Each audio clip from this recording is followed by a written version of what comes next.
My son hit me and acted like nothing happened. But the very next day when he came down for breakfast, he froze the moment he saw who was sitting at our table. I'm Eleanor Hayes. I'm 63 years old, and last night, my son Benjamin struck me across the face. It happened at 9:30 p.m. I remember because the evening news had just ended, and I was rinsing my dinner plate when I heard his car pull into the driveway too fast, tires screeching slightly on the pavement. The front door slammed hard enough to rattle the picture frames in the hallway. I dried my hands on a dish towel and turned to see Benjamin stumbling into the kitchen. His tie was loosened, his eyes were bloodshot, and the smell of whiskey hit me before he did. "You know what happened today," he said, his words slurring slightly. "They gave the promotion to Jenkins." Jenkins. That incompetent idiot who's been there half as long as me. "I'm sorry, honey," I said carefully. "I know you wanted that position." "Sorry?" He laughed, a harsh, bitter sound. "Sorry doesn't change anything. You know why I didn't get it? Because I'm too soft. Because you raised me to be weak." I'd heard variations of this before, especially in the 5 years since my husband Robert died. Benjamin had been getting angrier, more volatile. But I'd always told myself it was grief, that he needed time to heal. "Benjamin, you've been drinking," I said gently. "Why don't you sleep it off, and we can talk in the morning? Don't tell me what to do." His voice rose sharply. "You've been telling me what to do my whole life. Do your homework, Benjamin. Be polite, Benjamin. Don't make waves, Benjamin." He stepped closer, and I could see the rage in his eyes. "Maybe if you'd pushed me harder, made me tougher, I wouldn't be stuck in this dead-end job while guys like Jenkins walk all over me." "That's not fair," I said, keeping my voice steady even though my heart was starting to race.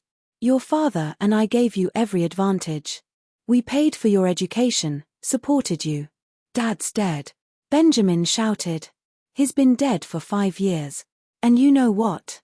Maybe he died because he was stressed out being married to you. Did you ever think of that?" The words stung worse than any physical blow could have. I felt tears prick my eyes. "I think you should leave," I said quietly. "Go sleep this off somewhere else." I turned to walk away, to end the conversation before it got worse. That's when his hand shot out and grabbed my arm. Hard. "Don't you walk away from me," he hissed. "Benjamin, you're hurting me." I tried to pull free, but his grip tightened. "Let go. I'm hurting you." His laugh was cruel. "You have no idea what hurt is. You've had it easy your whole life.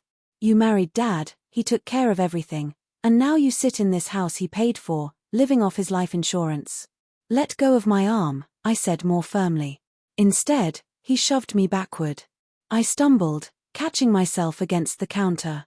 "You want to know what I really think?" Benjamin moved closer, his face inches from mine. "I think you're pathetic. You've always been pathetic. Dad settled for you.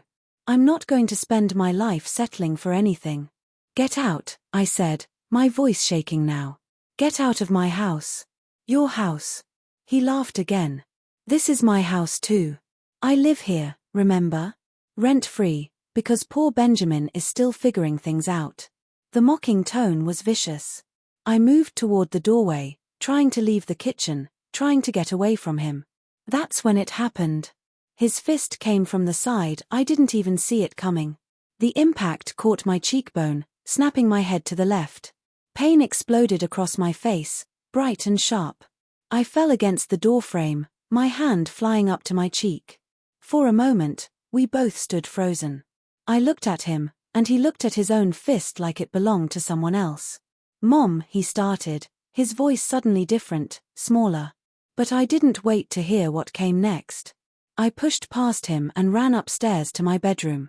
I locked the door and stood there shaking, my cheek throbbing, listening to him move around downstairs. After about 20 minutes, I heard his car start. He left. I sat on the edge of my bed in the dark, my hand pressed against my cheek, and cried. Not just from the pain, but from the awful realization that my son, the baby I'd nursed, the boy I'd raised, the young man I'd sacrificed everything for, had just hit me. My phone was still in my apron pocket. When I pulled it out, I realized something. The voice recording app Benjamin had installed for me last year, the one he said would help me capture memories for the book I wanted to write about his father, had been running the entire time. I had everything. Every word he'd said. Every threat. The sound of his fist connecting with my face. I sat there for another hour, thinking. Planning. And then, at 12:47 a.m., I called the only person I knew I could trust. Detective James Mitchell answered on the third ring, his voice groggy. "Eleanor? What's wrong?" "James," I said, surprised at how calm my voice sounded. "I need your help. And I need you to come for breakfast tomorrow morning at 7:30. I'm going to do something I never thought I'd have to do." I woke at 5 a.m., even though I'd barely slept. My face ached, and when I looked in the mirror, the bruise was already forming a dark purple shadow spreading across my left cheekbone. I spent an hour covering it with foundation and concealer. The makeup felt like armor. Like war paint. Then I went downstairs and started cooking. Scrambled eggs the way Benjamin liked them, soft, with just a touch of cream. Bacon, crispy on the edges. Fresh squeezed orange juice. Homemade biscuits. All his favorites. I set the table for 3. At 7:15, James arrived through the back door, the way I'd asked him to. He took one look at my face. Even with the makeup, he could see something was wrong, and his jaw tightened. "Show me," he said quietly. I carefully removed the makeup on my left side. The bruise was worse in the morning light. James's expression went hard. "Eleanor, we need to file charges. Now." "We will," I said. "But first, I need to give him a choice. Please, James. Trust me." He didn't like it, but he sat down at the table and accepted the coffee I poured for him. At 7:30, I heard Benjamin's bedroom door open upstairs. I'd heard him come back in around 2 a.m., stumbling and quiet. He'd slept in his old room, the one he'd been living in rent-free for 5 years while he figured things out. I took a deep breath and waited. The smell of breakfast drew him downstairs. I heard his footsteps on the stairs, then in the hallway. He appeared in the kitchen doorway, drawn by the aroma. When he saw the table full of food, relief washed over his face. He grinned, that entitled, satisfied grin I'd been seeing more and more over the past few years. "Finally," he said, walking toward the table. "You understand." But that grin died the instant his eyes landed on the man sitting in his usual chair. "What the hell is he doing here?" Benjamin froze 3 steps into the kitchen. The color drained from his face. "Good morning, Benjamin." Detective James Mitchell set down his coffee cup with deliberate slowness. "Your mother invited me for breakfast. I hope that's all right." The temperature in the room seemed to drop. Benjamin's eyes darted between James and me. "Mom, what's going on?" "Sit down, sweetheart." I gestured to the empty chair. "Your breakfast is getting cold." James had been my late husband Robert's best friend since college. When Robert died of a sudden heart attack 5 years ago, leaving us with medical debt and crushing grief, James had walked me through the darkest months of my life. He was the only person I'd trusted enough to call at midnight. "Your mother makes the best breakfast in the state," James said conversationally, cutting into his omelette. "You're a lucky man, Benjamin. Not everyone has a mother who'd cook a spread like this after," he paused deliberately. "After such a difficult night." The word hung in the air like a threat. Benjamin finally moved, sliding into the chair like a trapped animal. His eyes kept darting to the door, calculating escape routes. "I don't know what she told you," Benjamin started, his voice trying for casual, but whatever it was. "She told me about last night," James interrupted smoothly. "About how you came home at 9:30, drunk and angry about losing that promotion. About how you blamed your mother for your failures. About how you put your hands on her." He took a deliberate bite of eggs. "About how you struck her." I poured orange juice into 3 glasses. My hand was steady even though my heart pounded. The crystal pitcher was a wedding gift from Robert's parents 40 years ago. I'd almost used it to defend myself last night. After Robert died, I'd worked 2 jobs to help pay off Benjamin's $60,000 in student loans. I'd been a receptionist during the day and cleaned offices at night. I'd given up vacations, new clothes, restaurant meals, everything to help him succeed. I'd enabled him. But at the time, it felt like love. It was an accident, Benjamin said quickly. I was drunk. I didn't mean to, I would never intentionally. Didn't mean to what? I asked quietly. Finish your sentence, Benjamin. Didn't mean to hit me. Didn't mean to leave a bruise. Or didn't mean to get caught. His eyes went wide. He could see where this was going now. There's something you need to know, James said. He pulled out his phone and set it on the table. Your mother called me at 12:47 this morning. She also sent me photographs. 17 of them, all with timestamps.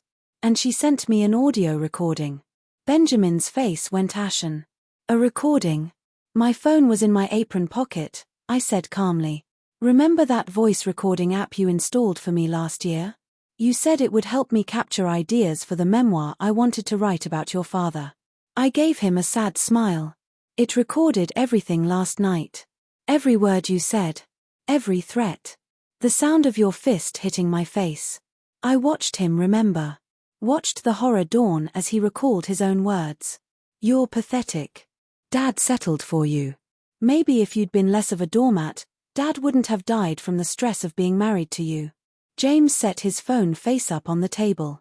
Here's what's going to happen. You're going to eat your breakfast. You're going to listen to everything your mother has to say. Then you're going to make a choice. Benjamin stared at his untouched plate. For 5 years, I've watched you change, I began. After your father died, something inside you turned mean. I told myself it was grief. That you needed time. I paused. But grief doesn't make a person cruel, Benjamin. It doesn't make them hit their mother. Mom, I'm sorry. I'm not finished. My voice was firm. Last night wasn't the first time you got physical with me, was it? His eyes widened. Remember Thanksgiving? I continued. You grabbed my wrist so hard you left bruises because I asked you not to drink before dinner. Or last month when you shoved me and I hit the wall? You said it was an accident, but we both know it wasn't. I pulled out a small leather journal and set it on the table. Benjamin stared at it like it might explode. This is a record of every incident over the past 18 months. Dates, times, what happened. Photographs of bruises. I paused. This journal is now in a safety deposit box at my bank, along with copies of everything on James's phone. You think because I'm your mother, because I love you, that there are no consequences, I said. You think my love protects you from everything. That's not true. Then what were you thinking? I leaned forward. When your fist hit my face last night, when you saw me fall, when you saw the blood from my split lip, what were you thinking? The question sat between us like a living thing. Benjamin's hands trembled. I was angry. At myself. At the world. At Dad for dying and leaving us. Your father left us with everything, I said fiercely. He left us with love. With memories. With this house that's paid off, the house you've been living in rent-free for 5 years. He left us with values, with the example of how to treat people with dignity. My voice cracked. He never once raised his hand to me in 38 years. Not once. And I thought I'd raised a son who learned from his example. That hit Benjamin like a physical blow. Here's your choice, I said, sliding a manila folder across the table. James can leave with that recording and those photographs. You'll be charged with assault. You'll have a criminal record. Your career will be over. Or, I held up one finger. You can agree to my terms. What terms? His voice was barely a whisper. Benjamin opened the folder with shaking hands. I watched him read, watched reality sink in. A lease agreement, I explained. You have 7 days to move out of this house. You'll find your own apartment and pay your own rent. No help from me. Mom, I can't afford. You'll figure it out, I interrupted. The same way I figured out how to work 2 jobs at 60 years old. You're 35, Benjamin. You have a degree. It's time you learned what real struggle is. He turned to the next page, his face getting paler. That's a promissory note, James said. For all the money your mother has given you over the past 5 years. We compiled the records. It totals $53,400. Rent you never paid at market rate. Loans never repaid. Credit cards she cleared. Groceries. Utilities. He paused. It's a formal loan now, with 6% interest and a payment plan. Benjamin looked up at me. You're really doing this? Every penny, I confirmed. Next page, James prompted. Therapy requirements, I said. You'll see Dr. Victoria Ross twice a week for at least 6 months. She specializes in anger management and family reconciliation. I don't need therapy. You need therapy, I said firmly. You need to understand why you think violence is acceptable. You need to learn how to be the man your father would recognize. He turned to the final page, and his whole body went rigid. This is a restraining order, I said. It's already filed with the court. Pending, but filed. If you break any of these terms, if you miss one therapy session, if you're late on one payment, if you contact me outside the agreed parameters, it goes into effect immediately. 500 feet. You won't be allowed near me or this house. You're taking away the only family I have left, Benjamin said, tears streaming down his face. No, I said, my voice like steel. You did that last night when you chose to hit me. When you made me afraid in my own home. I leaned forward. I'm giving you a chance to earn your family back. To become the man your father raised you to be. James checked his watch. 2 minutes to decide, Benjamin. Sign, or I file charges. If I do all this, Benjamin said slowly, what happens then? Then we rebuild, I said. Slowly. With respect and boundaries. We learn to talk without cruelty. And maybe, someday, you sit at this table again as my son, not as someone I have to fear. The word fear made him flinch. I never wanted you to be afraid of me, he whispered. Then sign the papers, I said. Show me through actions, not words. You've said sorry before. Now prove it. James set an expensive-looking pen next to the folder. Benjamin stared at it for what felt like forever. I could see the war inside him, pride against survival, anger against shame. His hand moved toward the pen. Wait, I said sharply. His hand froze. Before you sign, understand this, I said, my voice softer now. This isn't punishment. This is accountability. This is me refusing to let you destroy yourself, because I love you too much to watch that happen. I know, he said, and for the first time, his voice sounded genuine. Do you? I challenged. Because if you think this is just something to get through before things go back to normal, you'll fail. Normal is broken. We're building something new. I understand, he said. I have to change. I have to earn my way back. Into this family, I corrected. Robert's family. Built on love and respect. Into this family, he repeated. He picked up the pen and signed each page, his hand shaking so badly his signature looked nothing like his usual confident scrawl. When he finished, James gathered the papers. I'll file these today, James said, standing. Mrs. Hayes, thank you for breakfast. Benjamin, he turned to my son. I hope next time I see you, it's at a barbecue, not a booking. After James left, Benjamin and I sat in silence. Neither of us had touched our food. 1 week. Benjamin finally asked. 7 days, I confirmed. He stood and walked to the door. At the threshold, he stopped. Mom. Yes. I am sorry. His voice cracked. I know that's not enough, but I am. Then make it enough, I said. Through your actions. Through becoming someone who'd be horrified by what you did last night. He left without another word. I sat alone at the table full of untouched food. I touched my cheek gently, feeling the bruise beneath the makeup. And I cried, not from pain, but from relief. From finally choosing to protect myself. From understanding that love without boundaries isn't protection, it's permission to cause harm. 3 months later, an envelope arrived in my mailbox. Inside was a check for $700, Benjamin's first payment. With it was a note in his handwriting. Dr. Ross doesn't let me make excuses. Therapy is harder than I thought.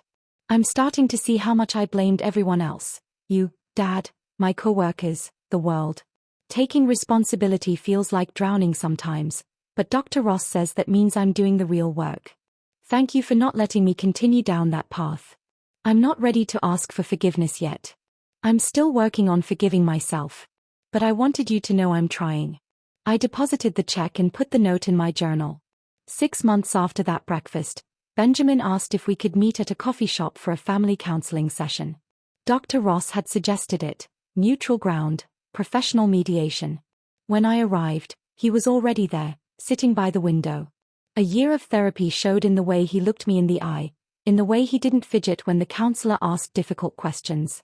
I want to tell you something Dr. Ross helped me understand, Benjamin said. I was carrying Dad's death like a weapon. I used it to hurt people, especially you, because hurting you felt safer than dealing with my own pain. Why did it feel safer? The counselor asked. Because Mom would always forgive me, Benjamin said, his voice cracking. Her love felt like the only sure thing after Dad died. So I tested it. I pushed to see when it would break, when she'd leave like Dad did. He looked at me, tears streaming. I'm sorry it took you almost breaking before I realized what I was doing. I didn't almost break, I said quietly. I chose not to break. There's a difference. Can you explain that, Mrs. Hayes? Breaking would have meant giving up on him. Or staying silent and letting him hurt me because I was afraid of losing him, I said. Choosing not to break meant standing firm. It meant understanding that love and boundaries aren't opposites.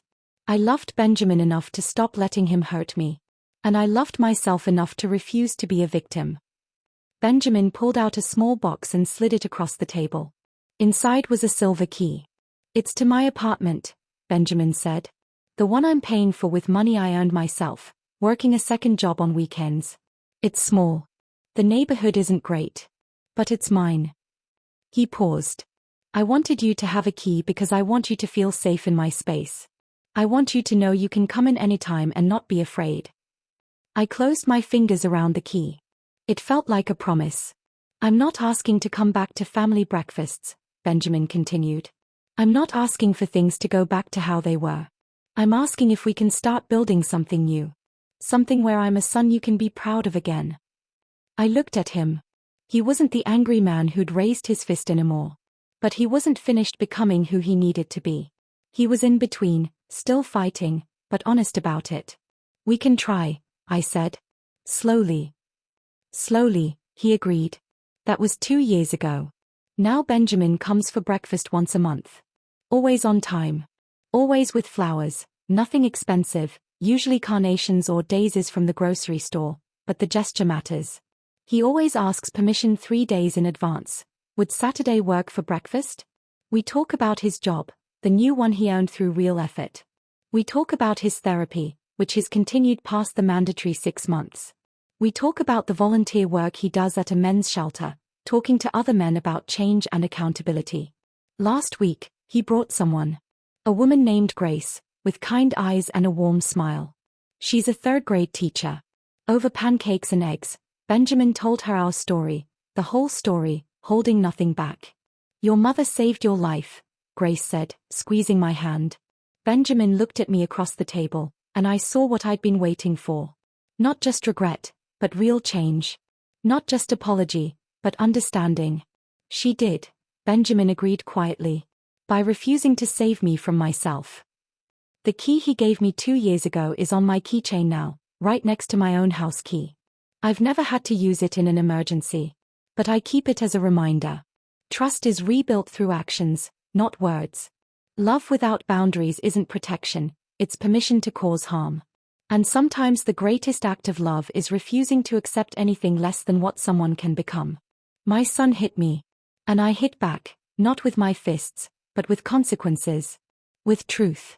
With the fierce kind of love that demands better because it knows better is possible. That's real strength. Refusing to let someone's worst moment define them. Insisting they rise to meet their best self. The breakfast table is set again this morning.